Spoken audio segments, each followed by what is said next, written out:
Hi, welcome to While Away with Us. I'm Eric. And I'm Wendy Verdew. We spent a year traveling Europe, and we've gotten so many questions about our trip that we thought we would do a series of videos answering those questions. We hope you like it. If you do, please click on like, feel free to subscribe, and leave a comment below if we didn't answer your question.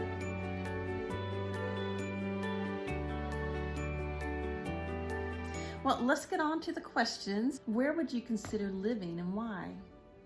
I have considered living. I explored, as in spent hours and hours about what is it possible for an American to move and live in Spain. So that would be it for me. Wendy has since tickled my ear into Italy. But not just anywhere in Italy. It would be that one town that we like, that one I said, Pescara, yeah. It's so well connected, and it's got a lot to offer on its own right, but it's just in a great location. But Spain, I agree. I would also like to live in Spain. The thing that worries me about Spain is the heat. In the summertime, boy, they get to like 104, 110. Some of those beautiful towns, the Ronda, Cordoba, Granada, Seville. I told Wendy I would love to live in those places if it wasn't for that heat. Well, and that's it. Unfortunately, it goes up to 110, 115 degrees. Yeah. Although, with air conditioning, it's all doable. Yes. Though Wendy says no, though. That's where the siesta comes in. If you just sleep through the heat of the day, then maybe it's okay. But as I loved Valencia as well, and I think that would be a great place to live. But boy, I love Andalusia. That's probably the best. Southern Spain. For me, that's a place in Spain that has my heart. Yeah, the white towns. Yeah. The most scenic place. Depends on what you like in scenery. Are you an ocean person? Are you a mountain person? Country, city? I think Spain and Italy are just picturesque. Whether you think about, the oceans or the mountains and then the little, quirky old towns. But if I have to think of the most picturesque, and it's funny because it's not my favorite place, is the Isle of Wight in England. That to me was probably if I think about the most scenic place, the scenery there, wow. We did this great hike. We also took a sailboat ride to the Isle of Wight, and in both cases it's just going, wow, this is just absolutely gorgeous. I forgot about I didn't forget about it, but as a scenic place. So for me, I think Spain for the towns, but for landscape scenery, Italy.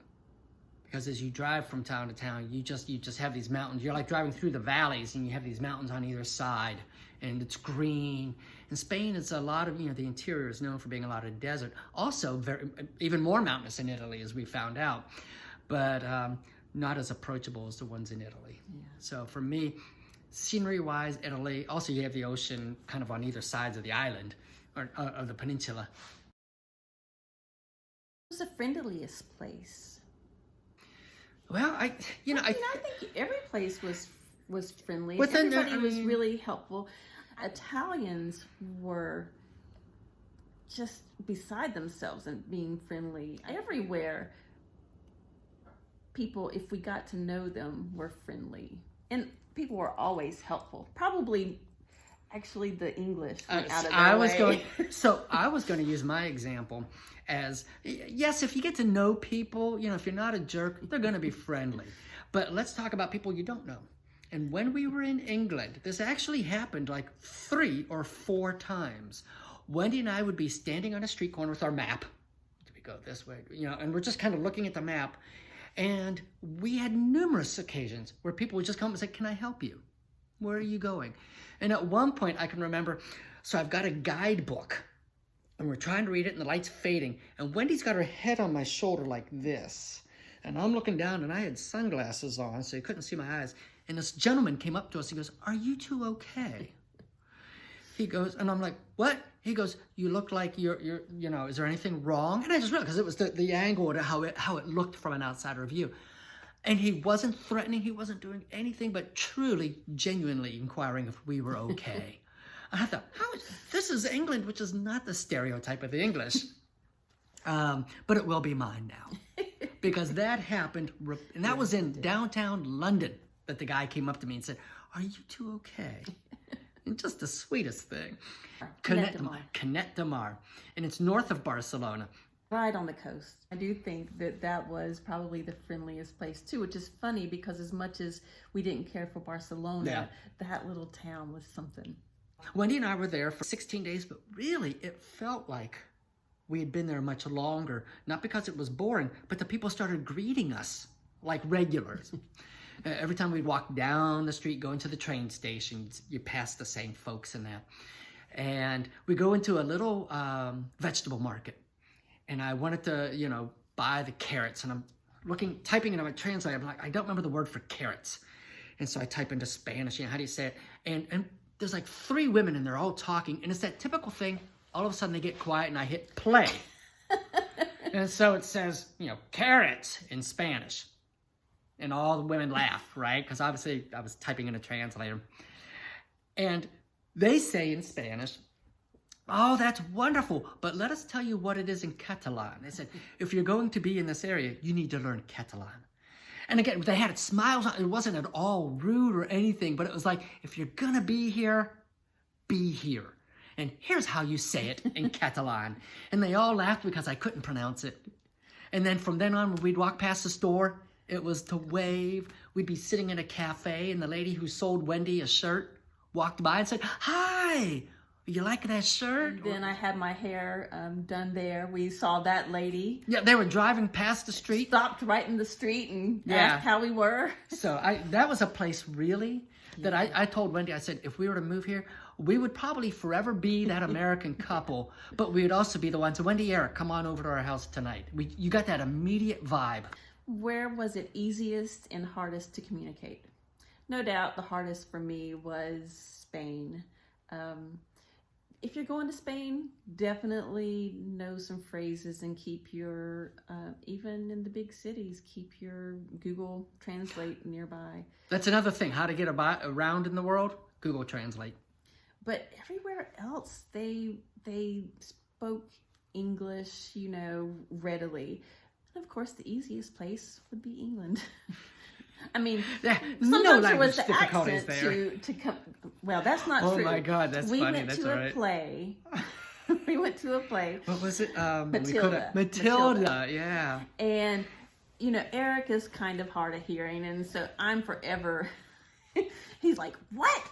And so at this play in particular, he would go, "What?" Was it the 4th of July?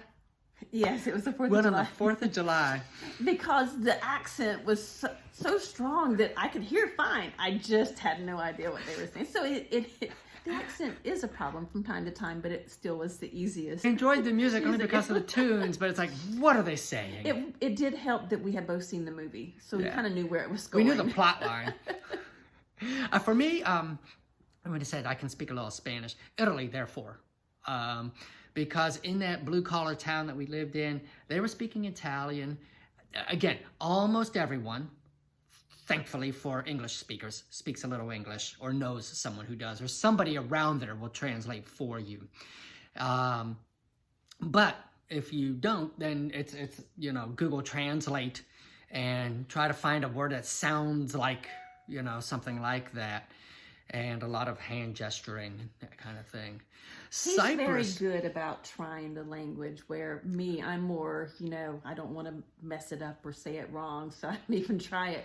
But he is always, wants to say hello in Greek or Italian or, wherever you're at. He's going to try to speak the language. I will stand by this hint and a tip for anybody who travels overseas.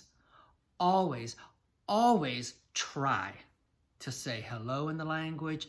Always say thank you in the language, please. We got off the airport in Cyprus, and as we were going through customs, the guy gave me back my bag or whatever, and I said thank you in Greek. And he says in English with a British accent, because they were a colony, and he goes, "Oh, so now you're Greek." I had a big smile on his face, and you could tell he appreciated that I was trying. Where are places you'd visit again? Spain. Italy. But although Italy, so I'd like to go back to the same places we saw in Spain. Italy, I'd like to go to new places. So we went back to Bologna this time, this past travel, because we'd been to Bologna before, and absolutely loved it the second time. We've been to Venice. I hate to sound like this, but it's like, been there so often, been there, done that. Boring now. I mean, I don't see any need to go back to Venice now, but I would like to see other places for sure. Further south, and Milan and the Lake Como area, the northern, Italian Alps. Visit again. I would visit all of them again, except I'm not sure about Cyprus. I mean, there's a part of me that would like to see Cyprus in the tourist time. I mean, it was to the beach. While we went and experienced the coast, we certainly didn't, go and play in the water. Right. It was wintertime. So it might be interesting to see it then, but I'm not even going to say, it's going to be high on my list. If I got the opportunity, I would do it, but I don't know that I'd plan a trip around it. So I think probably everywhere but there. Yeah, I mean, every place we went is great, and I think worth another visit. Where would you like to take your family? Spain and Italy. Starting to sound repetitious here. And because my mother loves England, I would get the opportunity to take her to England where she wouldn't have to struggle with any language issues. But she wants to do the I, so yeah, I agree with that. And also I think that's where her roots are. Right. Well, thanks for stopping by and giving a listen. And we look forward to getting out our next video.